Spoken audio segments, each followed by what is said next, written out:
Il a plu au Seigneur, lui qui est le maître des temps et des circonstances, de nous amener ici en France pour venir rencontrer ses serviteurs qui ont un message, bien entendu, de la part du Seigneur. Et aujourd'hui, le Seigneur nous a amenés dans le champ de son serviteur, l'apôtre Shora Kwetu. Je sais que vous avez eu à le voir dans notre émission lors de son passage à Kinshasa. Nous l'avons reçu dans notre émission Le Pasteur répond, et avec lui nous avions parlé de la dîme. Vous savez, bien aimé, que la dîme était sous la loi, mais si aujourd'hui on doit continuer à nous demander de donner la dîme, on se demande où est-ce qu'on va. Je vais dire bonjour à l'apôtre qui est à côté de moi. Bonjour. Oui, apôtre. Bonjour, ma sœur. Pascaline, merci. Apôtre Shora Kwetu, merci de nous recevoir dans votre studio ici en France, à Courcouronne, c'est ça, oui, l'adresse? À Courcouronne, ouais. Oui. En banlieue sud de Paris. Donc, on est à 10 minutes de Paris. Voilà, en voiture. Ok, merci beaucoup. Il n'y a pas longtemps, vous étiez passé à Kinshasa. Je vous ai reçu sur mon plateau, mais aujourd'hui, c'est vous qui me recevez dans votre studio. C'est une joie pour moi que de recevoir effectivement dans nos studios et je me dis que, comme la parole le dit, hein, oui. ce que tu sèmes, tu récoltes. Tout à Donc, fait. j'ai été bien reçu. Ben là, on fait tout pour également bien te recevoir. Que Dieu soit le béni. Voilà. Donc, je disais tout à l'heure là qu'on avait parlé, vous nous aviez parlé de la dîme qui est une pratique à ne plus faire. Alors, si on peut, vous pouvez nous faire une petite synthèse pour ceux qui n'avaient pas eu à suivre l'émission, juste pour aussi les rappels. Bien évidemment. Oui. Et c'est vrai que l'enseignement sur la dîme a causé beaucoup de problèmes, hein, donc et cause encore beaucoup de problèmes, beaucoup de troubles dans le milieu évangélique. Et c'est comme disent les Français, c'est comme un pavé qu'on jette dans la mare. On va aller rapidement voir dans Hébreux, chapitre 7. Hébreux, chapitre 7. Le verset 5. Verset 5. Et alors dans Hébreux, chapitre 7, verset 5, la Bible nous dit: ceux de fils de Lévi qui exercent le sacerdoce ont, d'après la loi, l'ordre de lever la dîme sur le peuple, c'est-à-dire sur leurs frères, qui cependant sont issus des reins d'Abraham. Donc là, ici, nous avons une information importante concernant la dîme. Tout à fait. On nous dit que les Lévites qui prélevaient la dîme avaient l'ordre, d'après la loi, n'est-ce pas, de le faire. Donc c'est la loi qui donnait, n'est-ce pas, cet ordre aux Lévites de prélever la dîme sur le peuple. Maintenant, au verset 12 de Hébreux 7, on apprend, il est dit que, car le sacerdoce étant changé, il y a aussi nécessairement un changement de loi. Donc le sacerdoce a changé, c'est-à-dire nous ne sommes plus sous la loi de Moïse. Donc comme le sacerdoce a changé, on ne fait plus de sacrifices d'animaux, on ne va plus prier à Jérusalem. À Jérusalem, on ne va plus porter des toges comme à l'époque de sacrificateurs, des soutanes, tout ça. Donc, nécessairement, la loi a également changé. Or, si la loi qui obligeait les gens à prélever la dîme, les Lévites, a changé, donc la dîme, forcément, a changé. Donc, la dîme est devenue caduque, c'est-à-dire on ne peut plus la payer. Et maintenant, le passage utilisé par des partisans de la dîme. C'est dans Malachie. Malachie chapitre 3. Là où il est dit qu'il nous est demandé de donner la dîme. Effectivement. Donc, vous remettez ça en cause? Non, en fait, ce qu'il faut comprendre, c'est que la loi, Malachie, est un livre de la loi de Moïse. Donc, Malachie était un livre de la loi de Moïse. Et d'ailleurs, la conclusion de ce livre, dans Malachie 4.4, nous témoigne que ce livre faisait partie de la loi. Je prends ce passage, donc Malachie 4.4. Dieu dit: souvenez-vous de la loi de Moïse, mon serviteur, auquel j'ai prescrit à Horeb pour tout Israël des préceptes et des ordonnances. Donc Dieu, dans la conclusion de ce livre, pratiquement, demandait aux enfants d'Israël de se souvenir de la loi de Moïse, loi qui avait été donnée pour tout Israël, des préceptes et des ordonnances. Or, parmi les ordonnances qui devaient être observées, il y avait la pratique de la dîme. Il y avait la dîme. Bien entendu. Alors, quand on va dans Malachie chapitre 3 au verset 10, le verset favoris, n'est-ce pas, des partisans de la dîme. Et qu'est-ce que nous apprenons? Il est dit au verset 10, apportez à la maison du trésor toutes les dîmes, Oui. afin qu'il y ait de la nourriture dans ma maison. Mettez-moi de la sorte à l'épreuve, dit l'Éternel des armées, et vous verrez si je n'ouvre pas pour vous les écluses des cieux, si je ne répands pas sur vous la bénédiction en abondance. Amen. Donc Dieu disait ici qu'il fallait donner la dîme, Oui. n'est-ce pas? Et pour que les écluses des cieux soient ouvertes. Oui. Et que la bénédiction puisse tomber. Voilà. Maintenant, ça pose un problème. Ce passage pose un problème aujourd'hui avec nous qui sommes chrétiens de la dispensation de l'Église. Pourquoi? Parce que nous sommes, selon Éphésiens 1, verset 6, Éphésiens chapitre 2, verset 6, nous sommes, nous chrétiens, ressuscités et assis dans les cieux en Christ. Donc les écluses des cieux nous sont déjà ouvertes depuis la mort et la résurrection de Jésus-Christ. Et nous sommes déjà dans le ciel. Et la Bible nous dit dans Éphésiens 1:3 que nous sommes bénis de toutes sortes de bénédictions spirituelles dans le lieu céleste en Christ. Voyez? Et en plus de cela, qu'est-ce que nous apprenons? Nous apprenons ici dans Malachie 3:10 que la dîme qui était réclamée devait être amenée à la maison du trésor. Du trésor. C'est quoi la maison du trésor? Voilà. Et maintenant, quand on va dans Néhémie chapitre 10, n'est-ce pas? Dans le livre de Néhémie chapitre 10, et nous lisons à partir du verset 35. Hein, donc Néhémie 10, 35. Et la parole nous dit, nous résolûmes d'apporter chaque année à la maison de l'Éternel les prémices de notre sol et les prémices de tous les fruits de tous les arbres, d'amener à la maison de notre Dieu, aux sacrificateurs qui font le service dans la maison de notre Dieu, les premiers-nés de nos fils et de notre bétail, comme il est écrit dans la loi, les premiers-nés de nos bœufs et de nos brebis, d'apporter aux sacrificateurs dans les chambres de la maison de notre Dieu les prémices de notre pâte et nos offrandes, et des fruits de tous les arbres, du mou et de l'huile, et de livrer la dîme de notre sol aux Lévites qui doivent la prendre eux-mêmes dans toutes les villes situées sur les terres que nous cultivons. Le sacrificateur, fils d'Aaron, sera avec les Lévites quand ils leveront la dîme, et les Lévites apporteront la dîme de la dîme à la maison de notre Dieu, dans les chambres de la maison du trésor. Donc d'abord, ici, nous avons une information importante concernant la dîme. Oui. On apprend que c'est la dîme de la dîme qui était amenée à la maison du trésor. Donc, et la dîme de la dîme, c'est-à-dire? La dîme de la dîme, Oui. c'était les Lévites qui la payaient. Ce n'était pas une dîme que le peuple payait. C'était les Lévites qui la payaient aux sacrificateurs. Et cette dîme était amenée à la maison du trésor, c'est-à-dire, c'était la maison du trésor, c'était des chambres, des magasins où on mettait toutes sortes de dîmes, les offrandes, la dîme en huile. C'est là où c'était stocké. La nourriture des sacrificateurs. Donc ce n'était pas le peuple qui l'a payé, mais c'était les Lévites, tu vois, qui payaient la dîme de la dîme. Et quand on va dans Deutéronome chapitre 14, à partir du verset 22, là-bas nous avons au moins 3 types de dîmes. Nous avons la dîme qui était prélevée chaque année et consommée par le peuple eux-mêmes. Chaque année, non pas chaque mois. Non, chaque mois, Oui. et chaque année. Chaque année, lors de la fête de la Pentecôte, la fête de Pâques, la fête des prémices de la Pentecôte, les Hébreux allaient à Jérusalem pour adorer le Seigneur. N'est-ce pas? Il y avait ces 3 fêtes-là, la Pentecôte, et comment la Pâques, la Pentecôte et la fête de Tabernacle. Voilà. Lors de ces 3 fêtes, les Hébreux quittaient leur tribu, il y en avait 12, pour aller à Jérusalem afin d'adorer le Seigneur. Et c'était lors de la fête de ces fêtes-là que les Hébreux mangeaient leur dîme chaque année.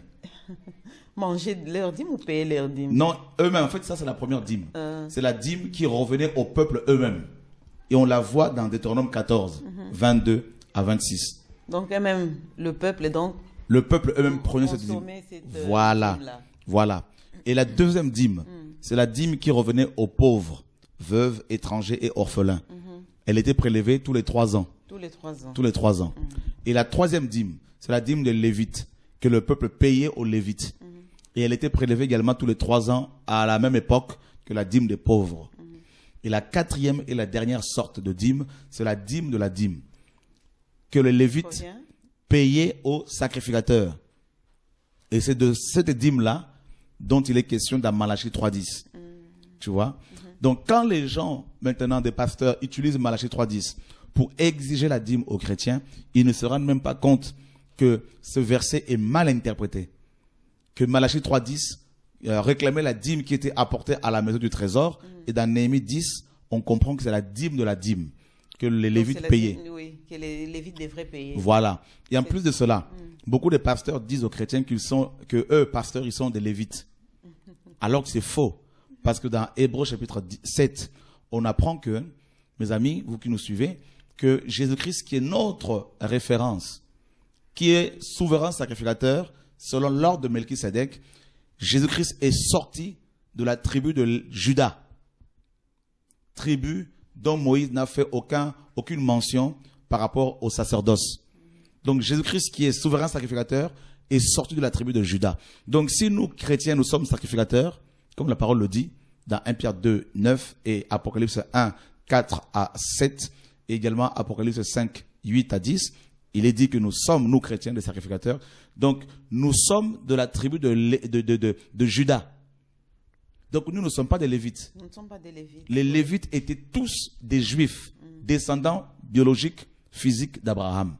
Donc, nous ne sommes pas des Lévites. Donc, c'est une mauvaise interprétation de la parole de Dieu. Vraiment. Et d'ailleurs, ce n'est plus le 10% que Dieu exige, c'est la totalité de nos biens.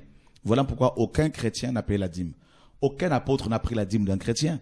Il ne faut plus que les chrétiens se laissent tondre par des pasteurs qui les volent. Pierre, tous ces apôtres. Paul, Pierre, Jacques et Jean, eux tous, aucun n'a pris la dîme. Aucun, c'est écrit nulle part.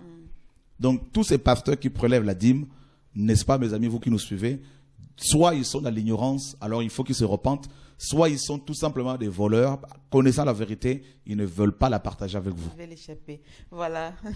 Merci pour cette précision. Mais après votre passage dans l'émission, il y a eu des réactions de la part des gens. D'accord. Il y a eu même des questions auxquelles vous devriez répondre. Malheureusement, vous étiez déjà parti. D'accord. Alors, on s'est demandé comment vous retrouvez pour répondre à ces questions. D'accord. Mais Dieu fait toujours grâce à ses enfants. Voilà, il nous a ramenés vers vous encore ici, en France, pour que vous puissiez répondre à nos questions. La première question était celle de savoir, si les gens demandent ceci, nous qui avons toujours donné la dîme, est-ce que c'est un péché? Et si c'est un péché, comment devons-nous faire pour nous en repentir? D'accord. Alors, ceux qui payent la dîme, iront-ils en enfer? Non. C'est pas ce que nous enseignons. Mais tout simplement, c'est un péché. C'est un péché. En fait, dans Galates, ça devient un péché si maintenant ils veulent à tout prix être justifiés par Dieu en la payant. C'est-à-dire, si en payant la dîme, un chrétien dit à Dieu, j'ai payé ma dîme et tu dois me bénir comme la loi l'a exigé. Dans ce cas-là, ce chrétien la pêche. Parce que Galates chapitre 3 nous dit ceci, verset 10, car tous ceux qui s'attachent aux œuvres de la loi sont sous la malédiction. Donc déjà, il faut qu'ils comprennent qu'en payant la dîme, on est sous la malédiction. On est sous la malédiction. Ben, si on la paye de manière inconsciente parce qu'on n'est pas au courant, et on paye parce qu'on veut faire avancer l'œuvre de Dieu. Voilà. Mais si on la paye et en même temps on veut être béni comme la loi l'a exigé, on se met sous la malédiction. Et là, il faut faire quoi? Et bien là, il faut arrêter de la payer et maintenant commencer à faire des offrandes libres. N'est-ce pas? Parce que la dîme sous la loi était une contrainte. Et si on la payait pas, on était maudit. C'est la même chose aujourd'hui. C'est la même chose aujourd'hui. C'est devenu une contrainte. Chaque fois qu'on a un salaire, on doit toujours donner. Ça devient une malédiction. Le 1/10. Malheureusement, comme Galates 3:10 nous dit, maudit est quiconque n'observe pas tout ce qui est écrit dans le livre de la loi et ne le met pas en pratique. En fait, la loi de Moïse devait être observée dans son entièreté. Je m'explique. Par exemple, quelqu'un paye la dîme, parce que c'est la loi de Moïse. Mais par contre, il paye la dîme, mais il refuse la circoncision. Il ne va pas prier dans le temple à Jérusalem. Eh bien, cette personne-là pêche. Pêche encore. Parce qu'il prend seulement une partie de la loi et néglige l'ensemble. Donc c'est pour ça que la loi de Moïse, comme personne ne pouvait véritablement l'observer, donc elle condamnait les gens. Et c'est pour cela que Christ est venu pour nous délivrer de la loi, comme la parole le dit au verset 13 de Galates 3, Christ nous a rachetés de la malédiction de la loi, étant devenu malédiction pour nous, car il est écrit maudit et quiconque est pendu au bois. Ça, c'est dans quel livre? Galates chapitre 3, Galates verset chapitre 13 3, oui. à 13. Oui, il est écrit. Il est écrit, car tous ceux qui s'attachent aux œuvres de la loi sont sous la malédiction. Voilà pourquoi, ma sœur Pascaline, tu verras que beaucoup de chrétiens de notre cher beau pays, la RDC, malgré le fait qu'ils payent leurs dîmes, mais regardez l'état de nos routes, regardez l'état de notre pays, regardez également l'état de ces églises, de ces chrétiens. Ils ont des problèmes. Bien sûr. Donc on sent quand même que comme s'il y a une malédiction sur les églises, sur le pays. Tout simplement parce que aussi beaucoup de chrétiens sont sous la loi. Tout à fait. Oui. Il y a une autre question. Je crois qu'il y a déjà la réponse dans ce que vous venez de dire, mais comme c'est une question, on doit la lire quand même. Si nous si nous donnons plus la dîme, comment allons-nous être bénis? Et que dites-vous de la loi de la sémence? Ok. Oui. Alors, si on ne donne pas la dîme, Oui. comment faire? Que faut-il faire pour être béni? Donc, vous comprenez que les gens pensaient que pour être béni, il faut donner la dîme. Voilà. Et maintenant que quand on ne va plus la donner, comment est-ce qu'on va gagner la bénédiction? Mais en fait, il faut redéfinir la bénédiction. Oui. Hein, il faut bien expliquer. Qu'est-ce que la bénédiction? Pour beaucoup de chrétiens, la bénédiction, c'est avoir de l'argent. Et ce n'est pas ce que la parole de Dieu nous enseigne. Oui, la bénédiction, c'est le bien matériel. On Voilà. voit plus le bien matériel. Ce n'est pas ce que la parole de Dieu nous enseigne. Ça, c'est un message qui vient de l'enfer. C'est un message que je dis, c'est un évangile social. C'est-à-dire, comme il y a beaucoup de pauvreté, beaucoup de chrétiens qui sont pauvres, alors il y a des charlatans, il y a des faux pasteurs qui ont étudié, n'est-ce pas, cette situation, et ils ont trouvé une combine pour pouvoir dépouiller les chrétiens, et ils ont inventé un évangile social. La première fois Oui. que la Bible a utilisé le verbe bénir, n'est-ce pas? Oui. Donc, Beraka, et Beraka, c'est la première fois que la Bible a utilisé le verbe bénir, c'est dans Genèse 1, 28. N'est-ce pas? Et qu'est-ce que la parole de Dieu nous dit là-bas? Il est dit, Dieu les bénit. Et Dieu leur dit, voyez, soyez féconds, Oui, ça c'est la multipliez, création. remplissez la terre, assujettissez-la, et dominez sur les poissons de la mer, sur les oiseaux du ciel et sur tout animal qui se meut sur la terre. Voilà la première fois, mes amis, où il est question, la première fois dans la Bible, où il est question de la bénédiction. On ne parle pas de l'argent ici. On parle de la fécondité, le fait de pouvoir engendrer, n'est-ce pas, de procréer. On nous parle de gouverner, de commander, de gérer, Oui. n'est-ce pas, de régner sur le mal, sur la création, d'avoir le contrôle sur la création. Donc, on ne parle pas de l'argent monnaie ici. C'est incroyable comment, ma sœur Pascaline, des chrétiens sont lobotomisés, formatés, conditionnés par, n'est-ce pas, des pasteurs. Je ne veux pas généraliser tous les pasteurs, il y en a qui craignent Dieu, il y en a très peu malheureusement, mais c'est quand même incroyable de voir à quel point des chrétiens sont conditionnés, formatés par des pasteurs qui leur prodiguent des enseignements totalement erronés. Pour être béni, pour avoir de l'argent, c'est pas compliqué. Pour avoir de l'argent, il faut travailler. Tout simplement. C'est aussi simple que ça, n'est-ce pas? Tu gagneras ton pain à la sueur de ton front. Dieu a dit à Adam. Mais pourquoi des chrétiens sont-ils devenus aussi, mes amis, passifs, aussi lents à comprendre, alors que les Écritures sont simples?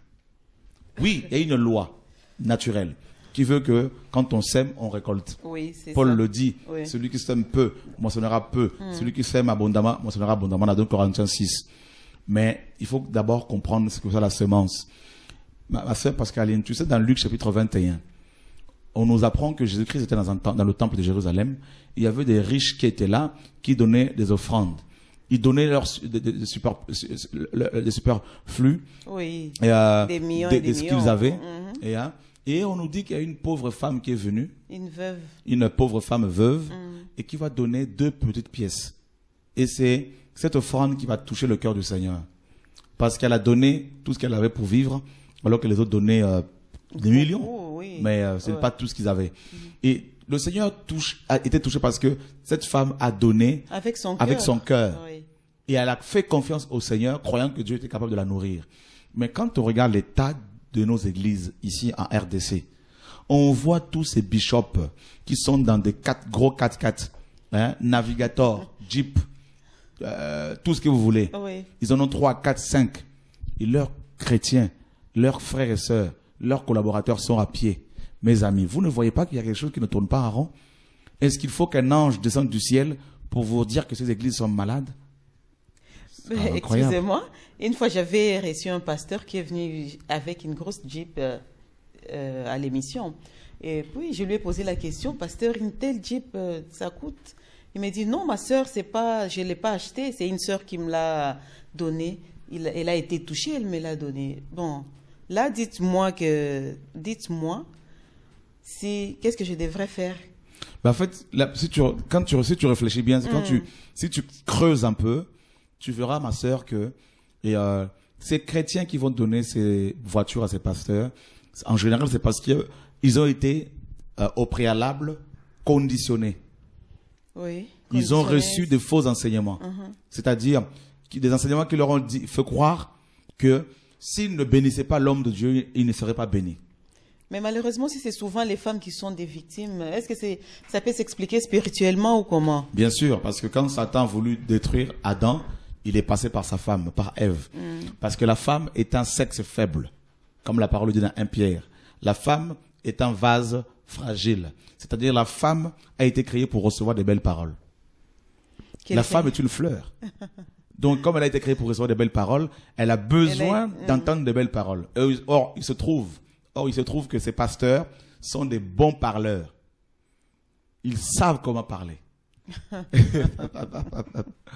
Non, c'est pour cela que ce sont des femmes qui sont les plus victimes. Et alors, que Dieu fasse grâce aux femmes. Hein? Ben, il faut qu'elles soient mûres. Il faut que les femmes, n'est-ce pas, soient effectivement. Et c'est pour cela que la femme a besoin d'un homme.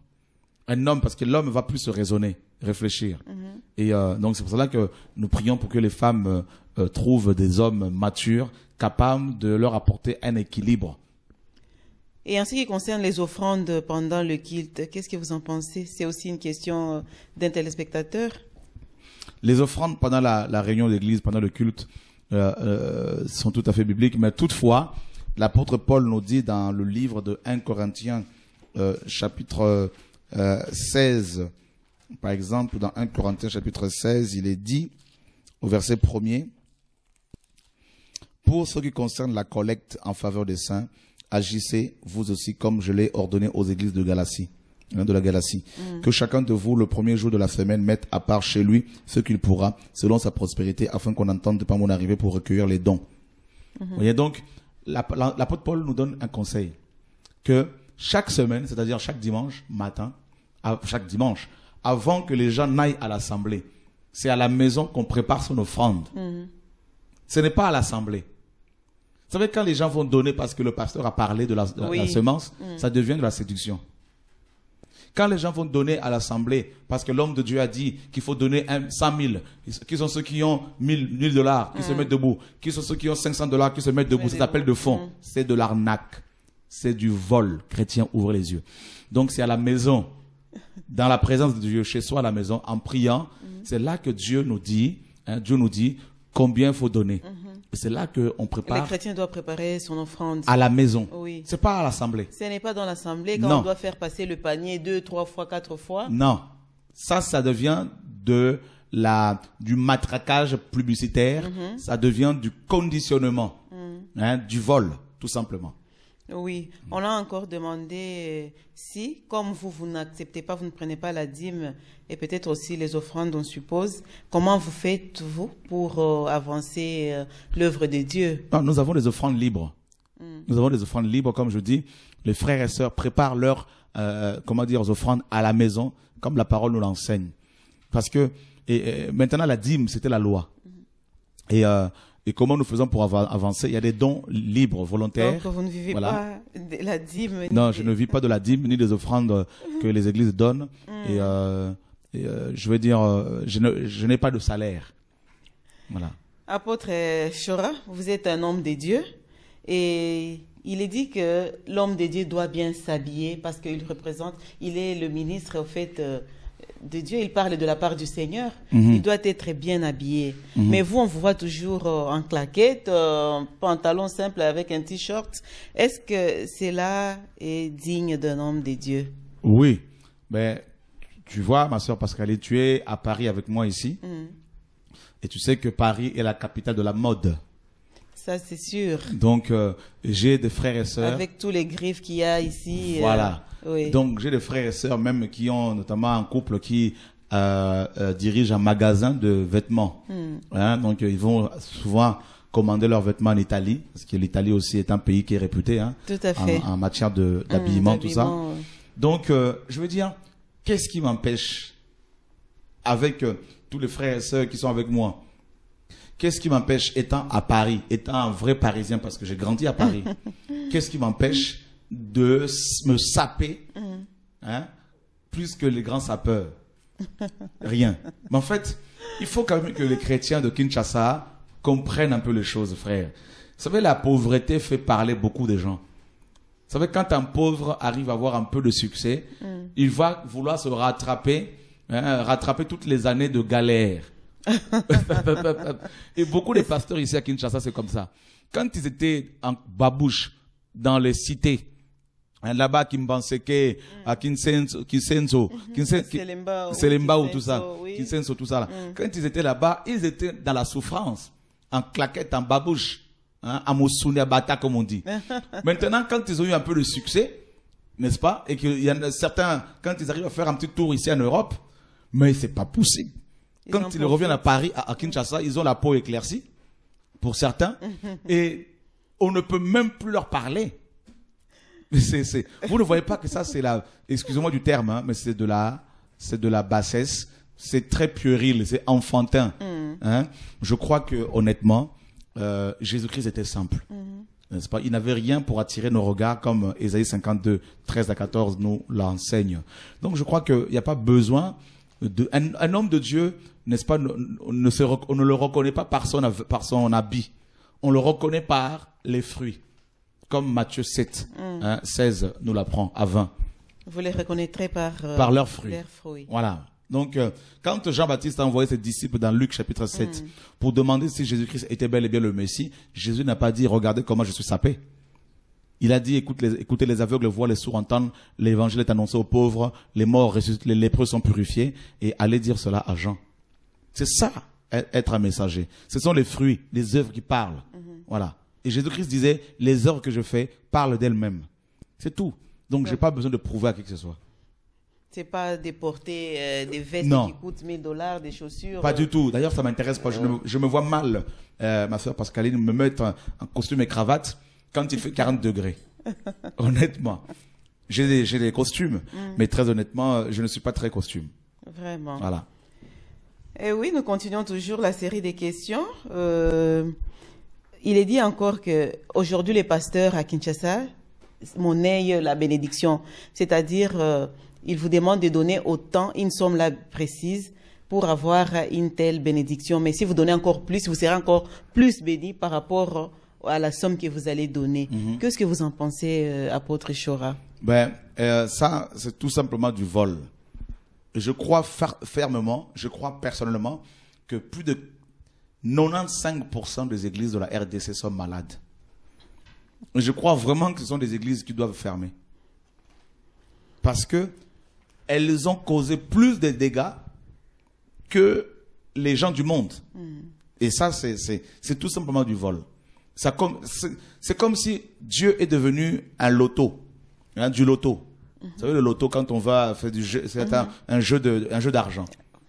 Hein, le jeu du hasard. Le jeu du hasard, oui. Donc, c'est tout simplement du vol. Il faut que les chrétiens quinois se réveillent. J'aime mon pays d'origine. J'aime cette nation, n'est-ce pas, qui m'a engendré. Et je me dis, mais les chrétiens ne voient-ils pas qu'ils sont complètement volés depuis toutes ces années? Donc, c'est complètement anti-biblique. Oui, la Bible nous dit, c'est vrai, que celui qui donne peu moissonnera peu. Celui qui sème abondamment moissonnera abondamment. Mais il faut savoir déjà à qui donner son argent. Tous ces enfants de rue, tous ces enfants de la rue qui sont là, qui souffrent, Combien d'églises s'occupent-elles d'eux? Toutes ces veuves qui sont dans notre pays, combien d'églises prennent-elles soin d'elles? Combien d'églises ont-elles construit un orphelinat? Ou des hôpitaux pour les marginalisés. Voilà. Donc c'est de l'arnaque, c'est du vol, tout simplement. Donc je crois qu'il est vraiment temps que les chrétiens de la RDC se réveillent et qu'ils ne se fassent plus voler par ces hommes et ces femmes qui se présentent à eux comme étant des messagers de Dieu, des hommes et des femmes de Dieu. Je crois vraiment que, s'il vous plaît, mes amis, il faut que les écailles de vos yeux tombent. Prenez le temps de lire vos Bibles quand même. Et l'argent là qu'on destinait, par exemple, chaque fin du mois pour la dîme, qu'est-ce qu'on peut en faire alors?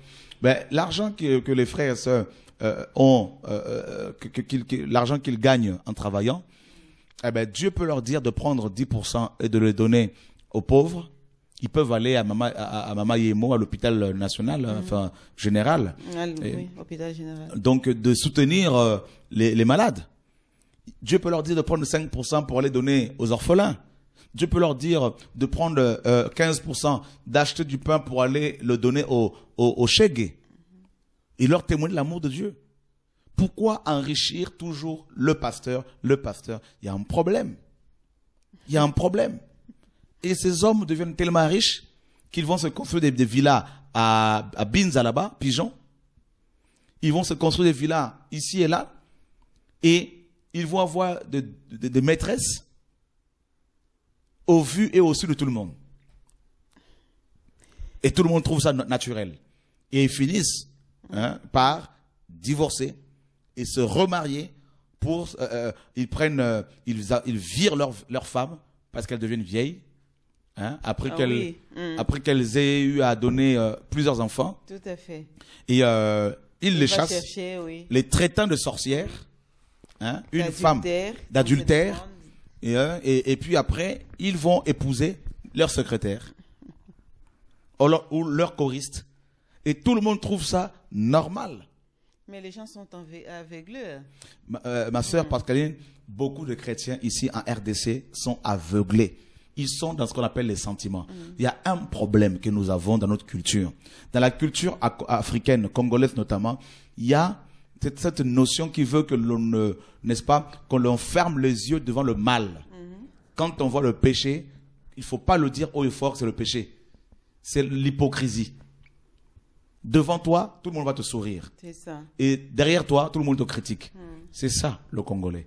Et ce mal-là, n'est-ce pas, ronge notre société et notamment nos églises. C'est pour cela qu'il n'y a plus de réveil dans les églises ici en RDC.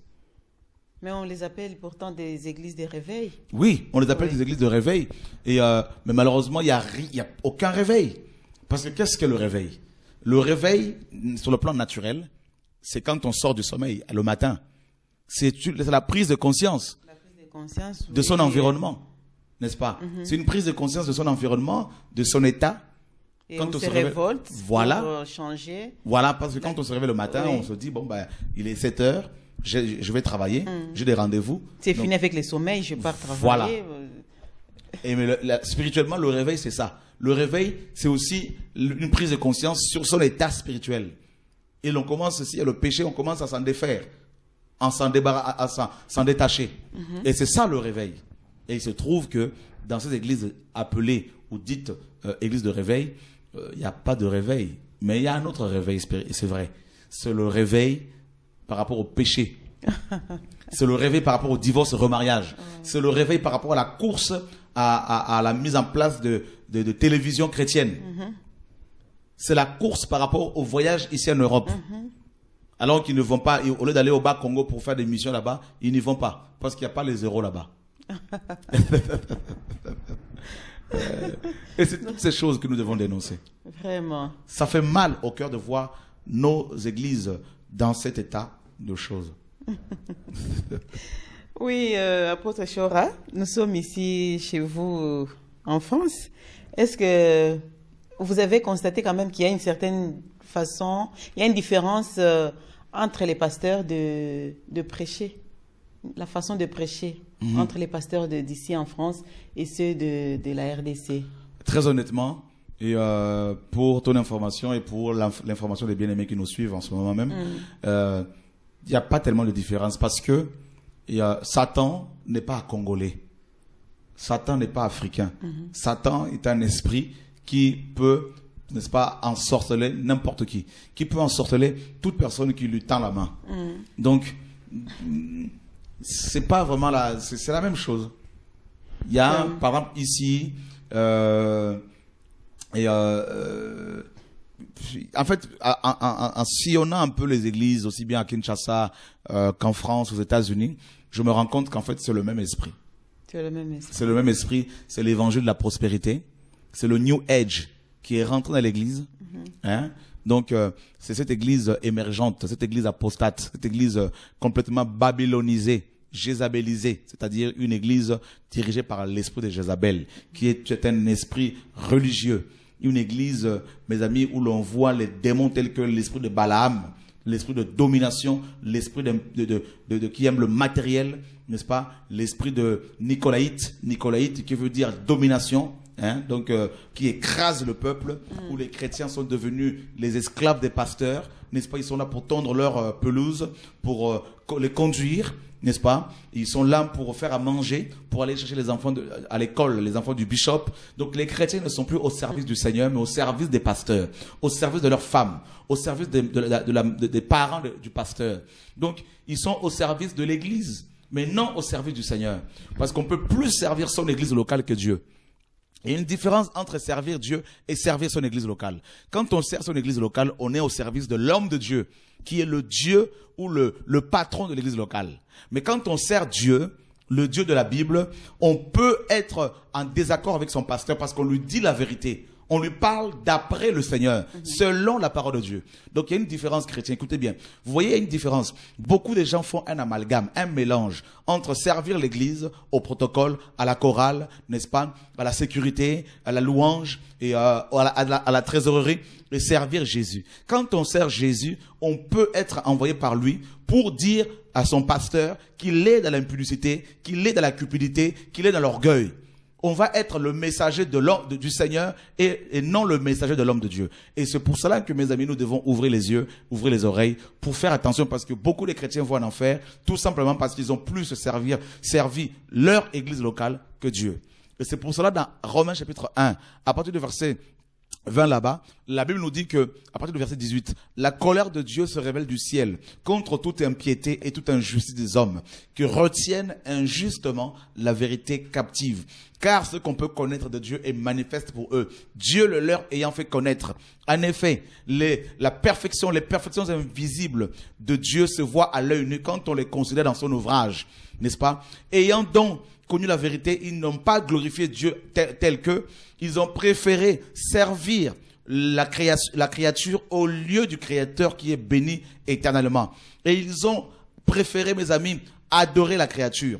Et c'est exactement ce qui se passe, ma sœur Pascaline. Beaucoup de chrétiens ont préféré et préfèrent encore servir et adorer la créature. Or, l'Église est une créature. L'Église est une créature. Les pasteurs sont des créatures. Et des milliers de chrétiens, chaque dimanche, quand ils vont dans cette assemblée, ils vont servir leur pasteur plutôt que Dieu. Voilà, donc je pense que nos 45 minutes sont épuisées. Nous pouvons conclure donc votre mot de la fin. Le mot de la fin. Un message pour les Kinois que je vais les ramener.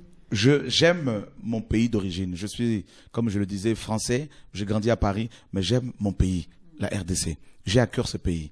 Et je peux vous assurer, frères et sœurs, vous allez peut-être me trouver dur. Vous allez certainement me dire qu'il parle de manière crue. Et c'est tout simplement cette souffrance dans mon cœur quand je vois l'état de mon pays, des églises de mon pays. Alors, c'est plus l'amour de Christ qui me pousse à crier ainsi, afin que les chrétiens accèdent à la vérité. Frères et sœurs, Jésus revient. Repentons-nous. Revenons à la Bible. Revenons à la vérité. Je suis convaincu que des pasteurs et les pasteurs qui me suivent, ceux qui aiment le Seigneur et qui sont sortis de la vérité, ceux qui sont appelés et qui sont sortis de la vérité, rappelez-vous, dans les années 80, quand il y a eu le réveil, les pasteurs, on les appelait les bergers, les pasteurs des églises de réveil. Ils craignaient Dieu. Ils étaient simples. Frères et sœurs, revenons à ce message de simplicité, à la repentance, car Jésus revient. Amen. Alléluia. Voilà donc, bien-aimés, nous sommes arrivés à la fin de cette émission. apôtre, et tout le plaisir a été pour nous. Merci pour moi aussi. Voilà. Dieu est bon. Et que Dieu donc nous bénisse et vous bénisse, vous qui nous suivez. Merci et à la prochaine fois.